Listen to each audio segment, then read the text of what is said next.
Tell me about the first time you got up and you had a real gig. Well, the first place I got to perform at was this place called, at the time it was called Gotham in Montebello, right across the street from the Beverly Hospital, which was very convenient because people were always getting knocked out and cut up and shot in the parking lot. Right. Basically, imagine a bar like this, everybody's having a good time watching the Laker game. Oh, no. Okay? Right. And it's the fourth quarter, and all of a sudden, boom, they kill all the TVs, and all right, now we're gonna have comedy. Ooh. You got a bunch of thugs in there wearing freaking Laker jerseys, Yeah. and you just shut off the game, and now you're gonna try to do stand-up comedy. And it wasn't my idea to do that, but I'm like, I'm just here. Yeah, And yeah. they'd always throw me to the wolves. Oh man, so you debuted in the toughest Right of from the circumstances. get-go. And boom, I went up there. And, What was your opener? Hey, I'm the overweight Latino with energy. Give it up. And everybody's like, okay. Even the cholos were like, hey, Vato's cute. And you felt uncomfortable. It was cool. I was all over the place, Yeah, and I was yeah, real yeah. hyper and stuff. And I got a really good response. And the guy tells me, he says, hey man, come back next week. And next thing I know, I'm there again next week, and the week after that, and the week after that, and eventually he started paying me. And then he started paying me and saying, fool, give me half.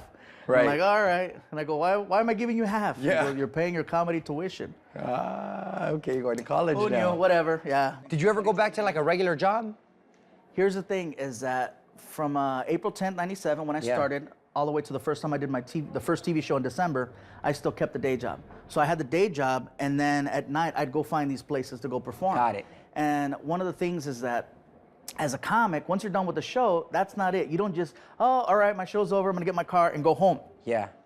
If you want to get any kind of work, you got to hang out. Yeah. You got to make friends with other comedians. You got to talk about what's going on. Network. Yeah, yeah. That's it. And so I'd be at a Denny's there in Montebello. Yeah.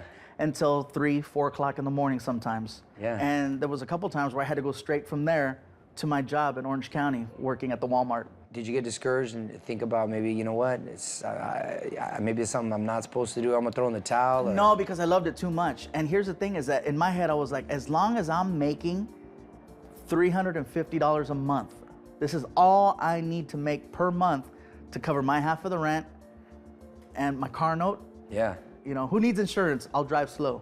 Yeah. That was my mentality at the time. $350, that's all I need. Wow. And there was a few months in there where I was doing good. Yeah. And then in December, when I did the TV show, I cleared about $6 grand in checks. That's great, from the man. TV show. Yeah. And I'm like, dude, I made it. I put in my little thing. I faxed over my resignation. Yeah. And then I didn't see work for 3 months. Next thing I know, I got evicted from my apartment. My roommate at the time, he got mad at me. He's like, dude, man, go back to work. I go, no, I can't do it, man. I gotta stick it out. And he's like, all right, dude, whatever. He goes, we're getting evicted. Bye. Oh, man. And next thing I know, I'm sleeping on my brother's balcony for about 3 months. And then my sister took me in. She goes, what are you doing sleeping on a balcony? I go, that's where he has me sleeping. She goes, well, come and stay at my house. And so my sister took me in, and I rode her couch for about a year. Next thing I know, I started making enough money to where we were able to share an apartment.